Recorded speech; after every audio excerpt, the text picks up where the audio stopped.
آیات الکتاب الحکیم، یہ آیات ہیں کتاب کی جو حکمت والی کتاب.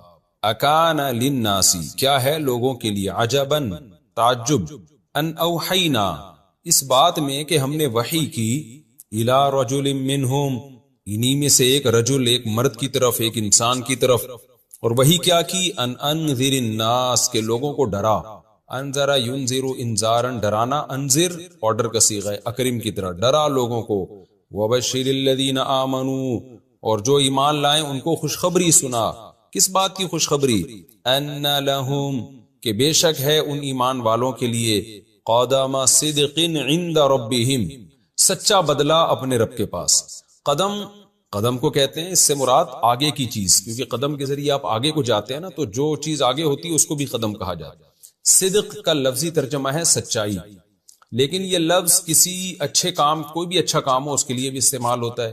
جیسے کہا جاتا ہے صدقہ فی القتال، اس نے لڑائی میں سچا کیا، یعنی سچ کر دکھایا، بھرپور طریقے سے لڑا، اور اس عمل میں وہ سچا ثابت ہوا. تو کوئی بھی جب اچھا یا سچا یا پختہ ہو اس کو بھی صدق، سچائی سے تعبیر کیا جاتا ہے. تو یہاں مراد ہے سچائی کا بدلہ، یعنی جو آگے دیا جائے گا وہ بدلہ ہوگا، اور سچا بدلہ کیا مطلب، پورا بدلہ. تو اس لیے قدم صدقین کا مطلب کیا ہوتا ہے، قدم سے مراد بدلہ جو آگے جا کے ملے گا، صدق سے مراد سچا، یعنی پورا بدلہ. وبشر الذین آمنوا، اور خوشخبری دے دیجئے ایمان والوں کو، ان لہم قدم صدق عند ربہم، کہ ان کے رب کے پاس ان کے لیے پورا بدلہ ہے. قال الکافرون، کافر کہنے لگے، ان ھذا، بے شک یہ محمد صلی اللہ علیہ وسلم، لساحر مبین، ساحر جادوگر کو کہتے ہیں، مبین واضح، کھلے ہوئے جادوگر ہیں یہ، معاذ اللہ. ان ربکم اللہ، بے شک تمہارا رب اللہ ہے، الذی خلق السماوات، جس نے آسمانوں کو پیدا کیا، والارض، اور زمین کو، فی 6 ایام، 6 دنوں میں، ثم استوى علی العرش، پھر وہ عرش پر مستوی ہو گیا. یدبر الامر، تدبیریں کرتا ہے معاملات کی، جتنے معاملات ہیں ان کی تدبیریں کر رہا ہوتا ہے. ما من شفیع، کوئی سفارشی نہیں ہے، الا، مگر، من بعد اذنہ، اس اللہ کی اجازت کے بعد. ذالکم اللہ ربکم، یہ ہے اللہ تمہارا رب، فاعبدوہ، اسی کی عبادت کرو. افلا تذکرون، تو تم نصیحت کیوں حاصل نہیں کرتے. الیہ مرجعکم، اسی کی طرف لوٹنا ہے، رجوع کرنا ہے. الیہ جمیعا، تم سب کے سب نے اسی کی طرف لوٹ کر جانا ہے. وعد اللہ، یہ اللہ کا وعدہ ہے، حقا، سچا وعدہ. انہ، بے شک وہ، یبدأ الخلق، تخلیق کو پہلی دفعہ پیدا کرتا ہے، مخلوق کو. خلق کا معنی مخلوق، اور بدأ یبدأ، ابتدا کرنا. ابتدا کا لفظ بھی اسی سے نکلا ہے، ابتدا، باب افتعال میں جب چلے جائیں گے تو ابتدا بن جائے گا، ورنہ بدأ یبدأ. بے شک وہ پہلی مرتبہ خلق کو پیدا کرتا ہے. ثم، پھر اس کے بعد، یعیدہ، وہی اس خلق کا اعادہ بھی کرے گا. اعاد یعید اعادتا، لوٹانا. کیوں اعادہ کرے گا، لیجزی الذین آمنوا، تاکہ وہ ایمان والوں کو بدلہ دے، وعملوا الصالحات، اور ان لوگوں کو جنہوں نے نیک اعمال کیے ان کو بدلہ دے، بالقسط، انصاف کے ساتھ. والذین کفروا، اور جو کافر ہوں گے، جو انکار کریں گے، لہم شراب، ان کے لیے مشروب ہے، پانی ہے، پینے کی چیز ہے، من حمیم، کھولتا ہوا. حمیم گرم تیز کھولتی ہوئی چیز کو کہا جاتا ہے، گرم کھولتی ہوئی چیزوں سے مشروب ہے ان کے لیے. وعذاب علیم، اور دردناک عذاب ہے، بما کانوا یکفرون، اس لیے کہ یہ کفر کیا کرتے تھے، انکار کیا کرتے تھے. هو الذی جعل الشمس ضیاء، اللہ وہ ذات ہے جس نے سورج کو ضیاء، روشنی بنایا، والقمر نورا، اور چاند کو نور بنایا اس نے، وقدرہ، اور ٹھہرا دی اس چاند کی، منازل، منزلیں.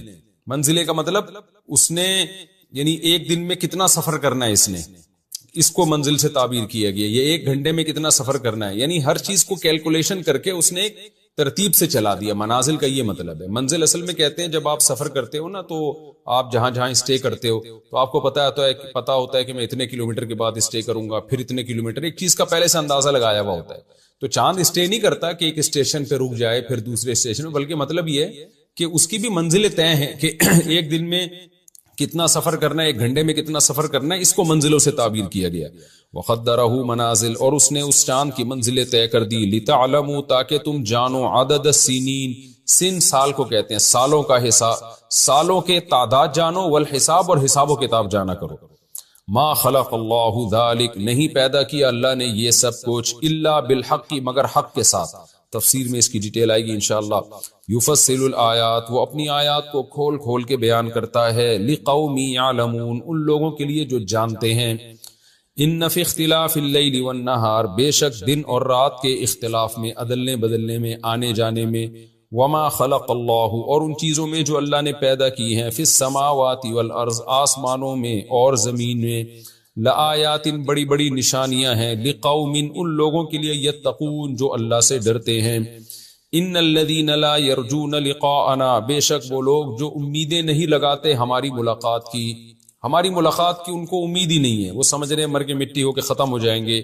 ورضوا، اور راضی ہو گئے، بالحیات الدنیا، دنیاوی زندگی پر، اسی پر مطمئن ہو کے بیٹھ گئے ہیں۔ وَطْمَأَنُّوا بِهَا، اور اطمینان ہو گیا ان کو دنیاوی زندگی پر۔ اطمأنوا اصل میں تھا اطمأننوا، اطمینان سے نکلا یہ، تو اسی پر مطمئن ہو گئے دنیا کی زندگی پر، بس یہی چاہیے ہمیں اور کچھ نہیں چاہیے۔ والذین، اور وہ لوگ، ہم عن آیاتنا غافلون، جو ہماری آیات سے غافل ہیں۔ اولئک مأواہم جہنم، یہ وہ لوگ ہیں جن کا ٹھکانہ، مأواہم النار، ٹھکانہ آگ ہے، بما کانوا یکسبون، ان اعمال کی وجہ سے جو یہ دنیا میں کیا کرتے تھے۔ ان الذین آمنوا، بے شک وہ لوگ جو ایمان لائے، وعملوا الصالحات، اور نیک اعمال کیے، یہدیہم ربہم، ان کا رب ان کو رہنمائی کرے گا، ان کو چلائے گا سیدھے راستے پر، بی ایمانہم، ان کے ایمان کی برکت سے، تجری، ایسے راستے پہ چلائے گا جس کا اینڈ کیا ہوگا، تجری من تحتہم الانہار، ان کے نیچے سے نہریں بہتی ہوں گی، فی جنات النعیم، نعمت کے باغات میں ہوں گے، عیش کے باغات میں ہوں گے یہ۔ دعواہم فیہا، اس جنت میں ان کا دعویٰ کیا ہوگا، یعنی ان کی بات کیا ہوگی، سبحانک اللہم، اے اللہ تو ہر عیب سے پاک ہے، وتحیتہم، اور ان کی ملاقات کے وقت کیا بات ہوگی، تحیہ کہتے ہیں، یہ میں کئی بار آپ کو بتا چکا ہوں پہلے بھی، حی یا یحیی حیاتن کا معنی ہوتا ہے زندہ ہونا، حی یا یحیی پڑھا جاتا ہے، اور حیا یحیی تحییتن کا معنی زندہ کرنا، باب تفعیل میں جب یہ جائے گا تو حیا یحیی کا معنی زندہ کرنا اور زندگی کی دعا دینا بھی آتا ہے۔ تو جب بھی ہر قوم میں رواج ہے کہ جب بھی ایک دوسرے سے ملتے ہیں تو ایک دوسرے کو دعا دیتے ہیں، پوری دنیا میں ہر قوم میں ایک رواج ہے کہ اللہ تمہیں صحیح رکھے، اللہ تمہیں سلامت رکھے۔ تو پھر یہ اس کا مطلب یہ ہوا کہ جب بھی کسی قوم میں ملاقات کے وقت کوئی جملہ کہا جائے گا تو عربی میں اس کو تحیہ کہا جانے لگا۔ تو اب اس کا ترجمہ کیا کرتے ہیں، تحیتہم فیہا، اس جنت میں ان کی جو ملاقات ہوگی وہ کیسے ہوگی، سلام، سلام کے ذریعے سلامتی کی دعائیں دی جائیں گی، وآخر دعواہم، اور ان کا آخری دعویٰ کیا ہوگا، جو ملاقات ختم ہوگی جنتیوں کی، وہ کیسے ہوگی، ان الحمد للہ رب العالمین، کے تمام تعریفیں اس اللہ کے لیے ہیں جو تمام جہانوں کا پالنے والا۔ ملاقات کے وقت اس جنت میں وہ جب نعمتیں دیکھیں گے تو سبحان اللہ کا ورد کثرت سے کریں گے، اور ملاقات کے وقت سلام ہوگا، اور جو آخری کلام ان کا ہوا کرے گا مجلس برخاست ہوتے ہوئے، وہ تمام تعریفیں اس اللہ کے لیے جو تمام جہانوں کا پیدا کرنے والا۔ یہ اس کا لفظی ترجمہ ہو گیا۔ اب ہم انشاءاللہ اس کی تفسیر کی طرف چلتے ہیں۔ سورہ یونس جو ہے یہ مکی صورتوں میں سے، اس سے پہلے جو ہم نے سورہ توبہ پڑھی ہے نا، وہ تو بالکل اینڈ میں نازل ہوئی ہے، نبی صلی اللہ علیہ وسلم کی وفات سے کچھ وقت پہلے، اور یہ جو سورہ یونس ہے یہ بالکل ابتدائی صورتوں میں سے ہے، مکہ میں ہجرت سے پہلے نازل ہوئی ہے۔ دونوں کے مضامین میں بڑا فرق ہے۔ جو مکہ والی صورتیں ہیں ان میں عقیدے پر بحث زیادہ ہے، کانسیپٹ کلیئر کیے جا رہے ہیں، جو اسلام کے بیسک عقائد ہیں وہ دماغ میں اتارے جا رہے ہیں، اور جو مدینہ کی صورتیں ہیں ان میں ان کا پریکٹیکلی نفاذ ہو رہا ہے کہ اب تم نے عمل کیا کرنا ہے۔ تو اس لیے جو مکی صورتیں ہیں ان میں اعمال کی زیادہ بحث نہیں، عقیدے کی زیادہ بحث ہے۔ یہاں بھی اسلام نے، قرآن نے اسلام کے بیسک اور بنیادی عقائد بیان کیے۔ سب سے پہلی بات جو یہاں سے قرآن شروع ہوتا ہے، الف لام را تلک آیات، جو سورت شروع ہوتی ہے تلک آیات الکتاب الحکیم، اللہ اس سورت کا انٹروڈکشن کروا رہے ہیں کہ یہ حکمت والی کتاب کی آیات ہیں، اس کو معمولی نہ سمجھو۔ حکمت کا مطلب بڑا پرمغز کلام ہے یہ، اور ایسی عقل مندی کی باتیں ہیں، عقل کو اپیل کرنے والی باتیں جو انسانیت کے لیے بہت ضروری ہیں۔ تو اللہ نے انٹروڈکشن شروع کیا کہ میری کتاب کو اور اس سورت کی آیات کو ہلکا نہ سمجھو، تل کا آیات، تل کا ہاتھ سے اشارے کے وقت یہ آیات ہیں، کتاب حکیم کی، حکمت والی کتاب کی۔ وہ آیات کیا شروع ہوتی ہیں؟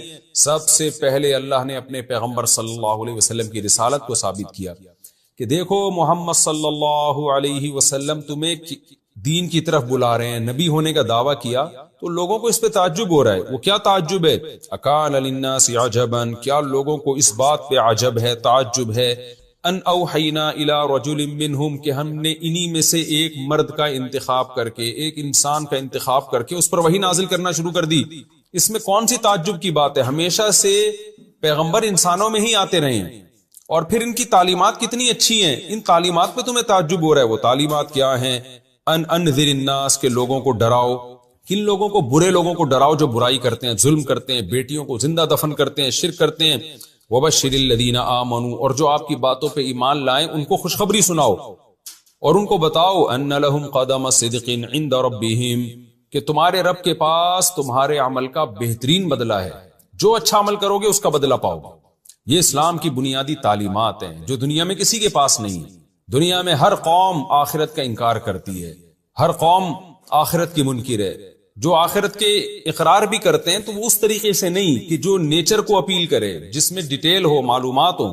تو اسلام نے یہ دعویٰ کیا ہے کہ بھئی مرنے کے بعد ختم نہیں ہو جاتے، تمہیں قیامت کے دن حساب و کتاب دینا ہے، پورا پورا بدلہ ملے گا، تمہارے اچھے اعمال کا بھی اور برے اعمال کا بھی۔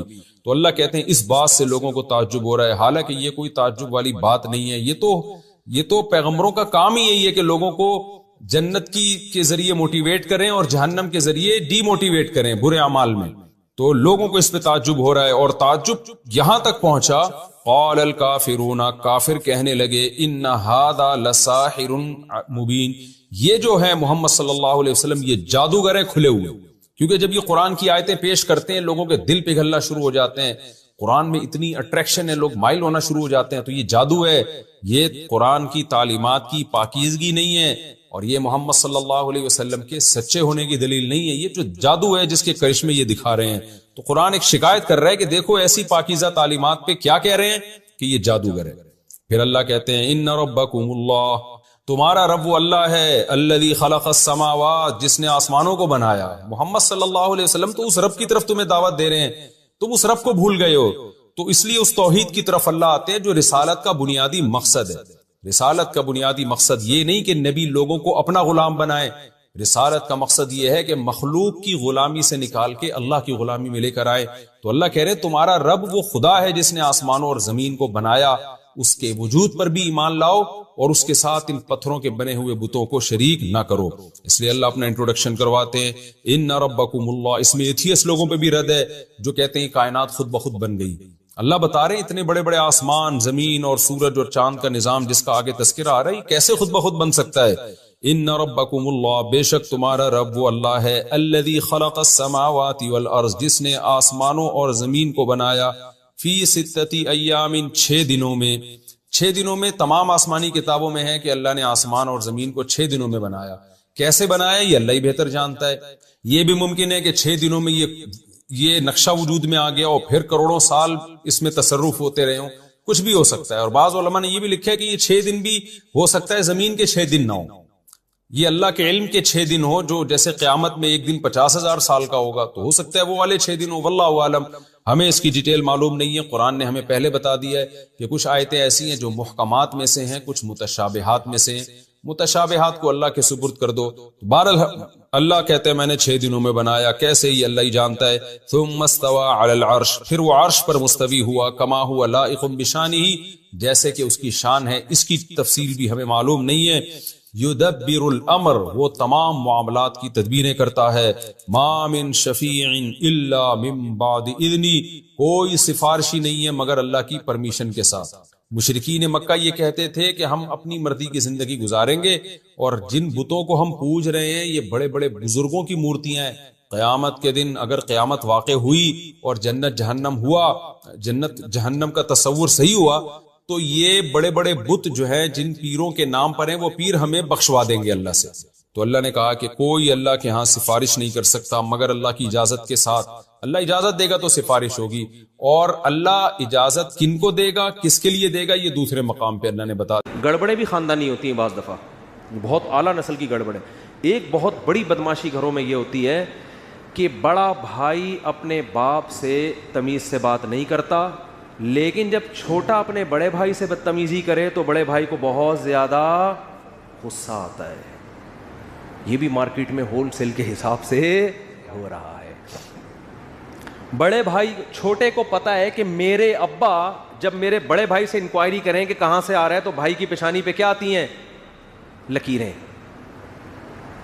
اس سے اس کے دل میں بھائی کی عظمت، بڑے بھائی کی عظمت ختم. تو پھر اب آپ یہ توقع کریں گے کہ چھوٹا بھائی بڑے کا احترام کرے. مارکیٹ میں ایسا نہیں ہوتا، یہ دماغ سے نکال دو. بڑے کو چاہیے، جو گھر میں سب سے بڑا ہے نا، اگر آپ میں کوئی ہے تو اپنے بڑوں کے سامنے بچ جاؤ بالکل، چھوٹوں کو دکھانے کے لیے. سمجھ رہے ہو کہ یار ابا غلط بھی کہہ رہے ہیں تو میں مانوں گا، اس لیے نہیں کہ غلط ہے صحیح ہے، بھائی ابا ہیں. دیکھو صحیح بات تو چھوٹے کی بھی مانی جاتی ہے نا. ابا کی ڈیفینیشن یہ ہے کہ وہ غلط بات بھی کریں تو کیا کر لو، ابا ہونے کی وجہ سے کیا کر لو، بولو نا، مان لو، تاکہ پتہ چلے کہ یہ دوست نہیں ہے بلکہ کیا ہے، یہ ابا ہیں. اماں غلط بات بھی کریں تو بڑے کو چاہیے کیا کر لیں، اچھا اماں ٹھیک ہے، چلو مان لیتا ہوں، صحیح ہے. تو چھوٹے کے دل میں یہ ہوگا کہ ہمارے خاندان کی ایک پرمپرا یہی ہے کہ چھوٹے کیا کرتے ہیں، بڑوں کا احترام کرتے ہیں، تو وہ آپ کا بھی احترام کرے گا. تبھی تو میں لوگوں سے کہتا ہوں جلدی شادی کر کے جلدی بچے پیدا کیا کرو. اس کا فائدہ یہ ہوگا کہ آپ اپنے بچے جوان ہو چکے ہوں گے اور آپ اپنے ماں باپ کی ان بچوں کے سامنے خدمت کر کے دکھاؤ گے ان کو. سمجھ رہے ہو؟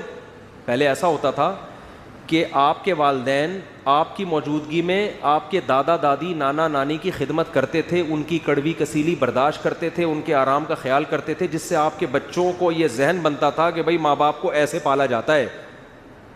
سمجھ رہے ہو؟ ماں باپ کو تو وہ ذہنی طور پر تیار ہوتے تھے کہ ہمیں بھی اپنے ابا کو بڑھاپے میں ایسے ہی پالنا ہے.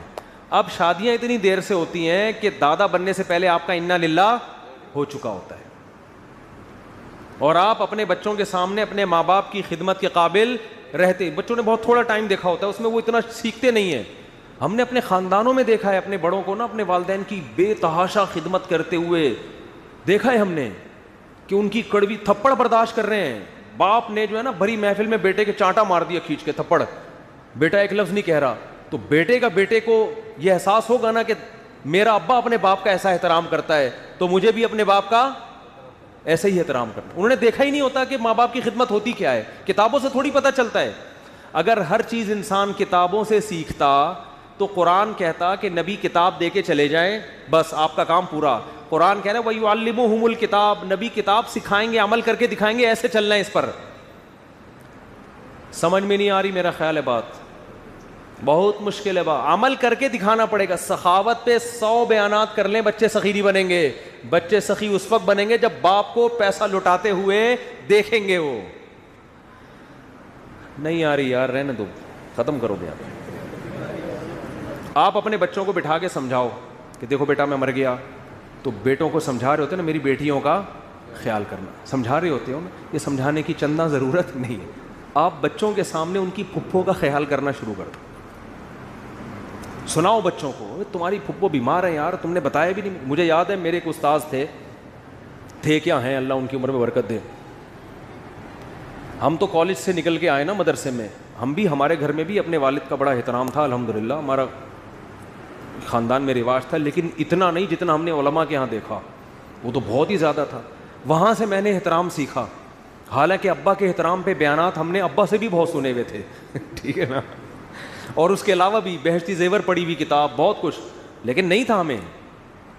وجہ کیا؟ ہم نے اپنے دادا کو نہیں دیکھا کہ ہمارے ابا نے ہمارے دادا کی کیسے خدمت کی. ہمارے ابا بتاتے تھے کہ بیٹا ہم تو پنکھا لے کے اپنے والد صاحب کے سامنے بیٹھے رہتے. پہلے وہ ہاتھ والے پنکھے ہوتے تھے، گھنٹوں گھنٹوں ہوا دیتے تھے. تو ہم کہتے تھے بہت اچھا ماشاء اللہ. دیکھا تو نہیں تھا نا ہم نے، تو ہم سے تو نہیں ہوتا تھا گھنٹہ بیٹھے ہوئے ہوا دے رہے. یہ تھا ہی نہیں. یہ نئی نسل میں کہاں اتنی خدمت. ہم جب مدرسے گئے تو مجھے یاد ہے کہ ہمارے جو میرے پیر و مرشد بھی ہیں جن سے میں بیعت بھی ہوں، ان کے والد بالکل گنوار دیہاتی نا، بالکل بھی پڑھے لکھے نہیں. وہ آئے ہوئے تھے وہیں رہنے کے لیے نا، تو وہیں مدرسے میں تھے وہ. تو ہم لوگ کہیں بیٹھے ہوئے مطالعہ کر رہے ہیں تو وہ ان کے والد صاحب آئے اور ایسے ہی کارپیٹ پہ لیٹ گئے اور سو گئے. ہم نے کہا ٹھیک ہے بھائی، آرام کا دل کا چاہ رہا ہوگا. تو میں نے دیکھا ہمارے جو استاذ ہیں نا، جن کے وہ والد صاحب بغیر تکیے کے ایسے ہی لیٹے لیٹے سو گئے. ہمارے جب استاذ آئے نا تو میں نے پہلی دفعہ ان کو غضبناک ہوتے ہوئے دیکھا. حالانکہ ہم نے ان کی خدمت میں, جو اپنے استاذ ہیں نا, کئی دفعہ ان کی خدمت میں ہم سے بہت کوتاہی ہوئی. انہوں نے میرے ذمہ کوئی کام لگایا, میں بھول گیا, نہیں کیا, کبھی غصہ نہیں ہوئے, وہ کبھی بھی نہیں ہوئے. مجھے ایک دفعہ انہوں نے کہا یہ کام کرو, ہمارے کھوپڑی سے نکل گیا. انہوں نے کہا بھائی میں نے آپ سے کہا تھا یہ کام کرو. میں نے کہا چلو سو, بس ختم, کبھی غصہ نہیں. لیکن جب انہوں نے دیکھا نا میرے والد صاحب بغیر تکیے کے سو رہے ہیں اور یہ میرے شاگرد یہاں مستنڈوں کی طرح بیٹھے ہوئے, اتنا غضبناک ہوئے کہ یار آپ کو میرے باپ کا خیال نہیں ہے, اتنا نہیں کر سکتے کہ اٹھ کے تکیہ لا. اتنا غضبناک ہوئے. اس وقت یہ چیز میرے دماغ میں انسٹال ہو گئی کہ یار باپ کا احترام. بولو, ہم نے کہا کبھی اپنی خدمت کی کوتاہی پر یہ ایسے غضبناک نہیں ہوئے, بلکہ اکثر تو اپنا کام خود ہی کر رہے ہوتے ہیں. اور باپ بھی کوئی عالم نہیں ہے, بالکل گنوار دیہاتی, اور یہ اتنے بڑے عالم مفتی, لیکن ان کو غصہ آیا. اس کے بعد ہمیں خیال ہوا کہ یار ہم نے تو اپنے ابا کو اتنی لفٹ, تکیے کا تو ہم خیر پوچھتے تھے, جوتے ووتے اٹھانے کا ہمارے یہاں رواج نہیں ہے, آج بھی نہیں ہے لوگوں میں رواج. ہمیں خیال, اچھا وہ اپنے والد صاحب جہاں جا رہے ہیں ان کی چپل اٹھا اٹھا کے آگے جا رہے ہیں. ہم نے کہا یار ہم نے تو اپنے ابا کی چپلوں کو کبھی ہاتھ بھی نہیں لگایا. تو مجھے یاد ہے کہ میں جب گھر آیا نا, اس جمعرات کو ہماری چھٹی ہوتی تھی, تو انہوں نے ہمیں ماں باپ کے حقوق بتائے نہیں, نہ سکھائے, کچھ بھی نہیں, کر کے دکھایا کہ یار یعنی باپ کی توہین برداشت نہیں ہو سکتی. مجھے یاد ہے کہ میں جمعرات کو گھر آتا تھا, میں مغرب کے بعد پہنچتا تھا, تو میں تھوڑا سستانے کے لیے نا لیٹ جاتا تھا. تو میں ایک کمرے میں لیٹا ہوا تھا, دور, ہمارا گھر بھی ماشاءاللہ بڑا تھا. تو گیٹ بجنے کی آواز آئی, مجھے آیا کہ میرے والد صاحب گیٹ سے گھر میں داخل ہو رہے ہیں. تو مجھے خیال ہوا کہ یار اب چپل اٹھاؤں گا تو ابا کہیں گے وہ زیادہ ہی فری ہو رہا ہے. اچانک پتہ نہیں کیا ہو گیا, آہستہ آہستہ چپلوں تک بھی پہنچیں گے. فی الحال کم از کم ابا کے احترام میں پہلے سے اٹھ کے بیٹھ جاؤ, ایسا نہ ابا آئیں اور ہم کیا ہوں, لیٹے ہوئے ہوں. تو مجھے یاد ہے میں پہلے سے اٹھ کے کھڑا ہو گیا کہ یار والد صاحب جب آئیں تو میں بیٹھا ہوا بھی نہ ہوں, بلکہ اور میں بڑھ کے سلام کروں. اور اگلے ہی ہفتے ہمارے والد صاحب کا انتقال ہو گیا, اللہ ان کی مغفرت فرمائے. تو میں نے کہا چلو زندگی میں ایک دفعہ تو اس احترام کا اللہ نے موقع دے دیا جو ہم نے اپنی آنکھوں سے, ورنہ ہمارے یہاں یہ رواج اتنا بھی نہیں تھا کہ ابا آئیں اور ٹانگیں پھیلا کے یوں پڑے ہوئے ہیں, اتنے بدتمیز بھی نہیں تھے, لیکن اتنا بھی نہیں تھا کہ ابا بھی گیٹ سے داخل ہوں اور ہم احتراماً پہلے سے کھڑے ہو کر استقبال کریں. تو آپ کو بھی میں یہ عرض کر رہا ہوں کہ ہم نے بھی دیر سے شادی کی پہلی, ہمیں بھی پتہ ہی نہیں تھا نا, ہم ورنہ یہ منظر اپنے بچے کو دکھا رہے ہوتے. ٹھیک ہے دیکھو کھڑے ہو کر پہلے سے کیا کرنا ہے, ابا کا استقبال کرنا ہے. تو ہم نے مدرسوں میں یہ اخلاق سیکھے ہیں. خدا کی قسم میں کالجوں کی برائی نہیں کر رہا, میں نے کالج کا ماحول بھی دیکھا ہے. کالج میں ہم بدتمیز بنتے جا رہے تھے روز. میں نہیں کہہ رہا کہ کالج خراب ہوتے ہیں, لیکن ہم بدتمیز بن رہے تھے. کالج کے زمانے میں بھی ہمیں ابا سے ڈانٹ پڑتی تھی, غلطیاں بھی ہوتی تھیں, سوری کرنے کی توفیق ہمیں, بٹ ڈانٹ سے بھی کافی ہے. مدرسے میں جانے کے بعد کبھی والد صاحب کی طرف سے ڈانٹ پڑی, غلط بھی پڑی, ہمیں پتہ ہے ہم ڈانٹ بنتی نہیں ہے, لیکن سوری کرنا ہم نے الحمدللہ سیکھ لیا تھا کہ اپنی غلطی نہیں بھی ہو تو ابا سے کیا کرنی ہے, سوری کرنی. اور ماں باپ کو یہ عمل اتنا پسند آتا ہے. کیا آپ کی سوچ ہوگی کہ آپ کی غلطی نہیں بھی ہے پھر بھی آپ کیا کر لیں, وہ ایسی دل سے دعائیں نکلتی ہیں نا ان کی کہ آپ کی سوچ ہوگی, ایسی دعائیں نکلتی ہیں. تو خیر پتہ نہیں کہاں سے کہاں بات چلی گئی, کیا کہہ رہا تھا میں. تو احترام تو وہ تو ایک الگ بات آ گئی نا. تو وہ استاذ غضبناک ہوئے, تو وہ واقعہ آیا کہاں سے یہاں پہ. ہاں میں یہ کر رہا تھا پریکٹیکل کر کے دکھانا پڑتا. تو آپ اگر اپنے بچوں کو سخی بنانا چاہتے ہو نا, ان کو گلک لے کے مت دو, جو گلک ہوتے ہیں نا اس سے بچہ مال جمع کرنا سیکھے گا. بولو بیٹا تم تو عجیب آدمی ہو, تمہارا باپ زندہ ہے, تم یہ پیسے تمہیں کچھ ضرورت ہو تو بتا دینا ہم کو, یہ کیا پیسے جمع کر رہے ہو, خرچ کرو خرچ, سمجھ رہے ہو. اور اگر جمع کرنا ہی ہے صدقہ باکس بناؤ. کیا بناؤ, صدقے کے پیسے.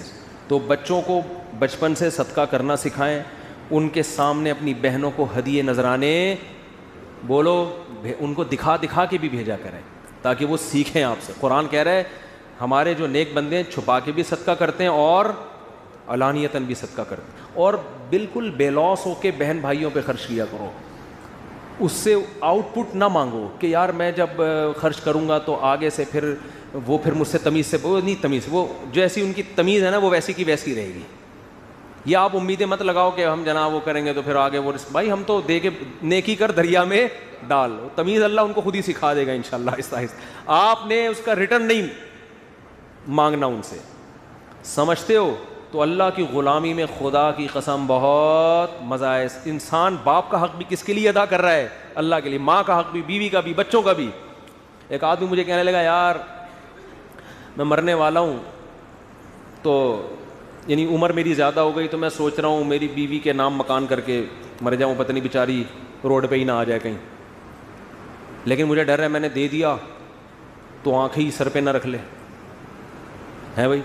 تو میں نے کہا کیا کر لے گی زیادہ زیادہ؟ کہہ رہے ہیں گھر سے نکال دے گی. میں نے کہا اتنا پیسہ ہے کہیں اور چلے جاؤ. کہہ رہے ہیں ہاں چلا جاؤں گا. میں نے کہا دے دو یار, زیادہ زیادہ نکال دے گی نا گھر سے. اسی حال میں مر گئے وہ تو بیچاری کے کوئی پوچھنے والا ہے نہیں. تو اللہ اجر دے دے گا قیامت کے دن.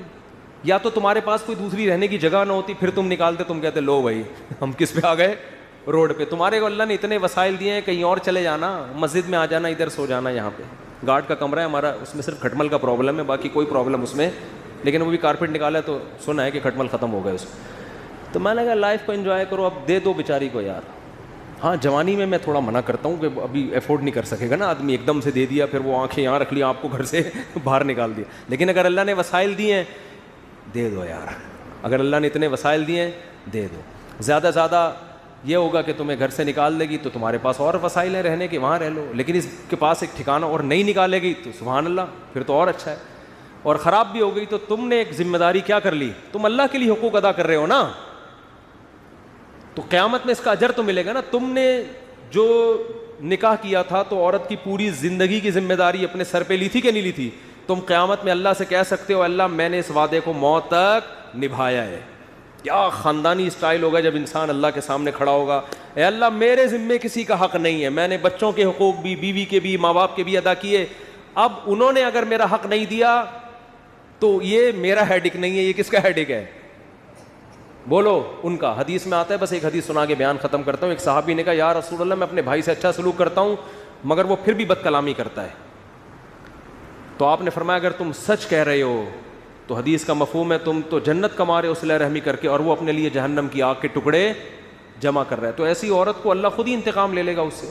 تو اس لیے اللہ کے لیے دوسروں کے حقوق ادا کریں, اس میں بالکل بے لوس ہو کے.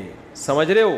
اس کا اپنا مزہ ہے, کیونکہ جس کے لیے کر رہے ہیں وہ بہرحال ہمیں دیکھ رہا ہے. ایک اور مثال دے دوں, آپ کو کسی سے عشق ہو جائے اور اس کی وجہ سے آپ پٹ رہے ہو, تو اس پٹائی میں تکلیف اس صورت میں ہوگی جب آپ کو پتا ہے کہ معشوقہ دیکھ نہیں رہی, پھر ایک ایک تھپڑ بہت زور سے لگے گا.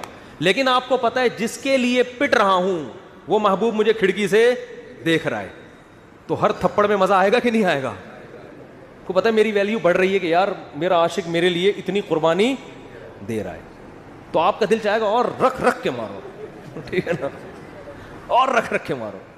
تو جب انسان کو اللہ سے محبت ہوتی ہے تو وہ اس کے لیے سب کچھ کر رہا ہے, آگے سے آزمائشیں آ رہی ہیں تو وہ کہتا ہے یار جس کے لیے کر رہے ہیں وہ ان آزمائشوں کو دیکھ رہا ہے. تو اس میں بھی ایک لذت رکھی ہے اللہ نے. اور اگر اللہ کو درمیان سے نکال دو گے او بھائی یہ مخلوق بڑی ٹیڑھی ہے, صحیح بتا دو یہ مخلوق کیا ہے, یہ بڑی ٹیڑھی آڑی ترشی ہے, اس کے لیے دن رات کرتے رہو, انہوں نے کیڑے ہی نکالنے ہیں. ابھی وہ جیسے وہ سیاسی لیڈر ایک دوسرے کے کیڑے نکالتے رہتے ہیں نا, ایک وزیر اعظم کا اچھا بیان ہوگا اس میں کیڑا نکالنا ہے, برا بیان تو ویسے ہی کیڑا ہی, وہ تو بیان ہی کیڑا ہے, ٹھیک ہے نا. اب وزیر اعظم نے کچھ غلط باتیں بھی کی ہیں, ہم اس کو نہیں اپریشیٹ کرتے, بھائی وہ تو غلط ہے, اور کچھ اچھی باتیں بھی کی ہیں, تو غلط کو غلط کہو لیکن اچھے کو اچھا کہو. لیکن جو مخالفین ہوں گے اچھے کو بھی غلط اور غلط کو تو ویسے ہی غلط, اور اپنے لیڈر کی غلط کو بھی صحیح اور صحیح کو تو ویسے ہی صحیح. یہ مخلوق یہی چل رہی ہے مارکیٹ میں. اس لیے الو کس سیدھا کرنا ہے, کس کے سامنے صحیح بن کے رہنا ہے, اللہ کے ساتھ. اس میں مزہ ہے.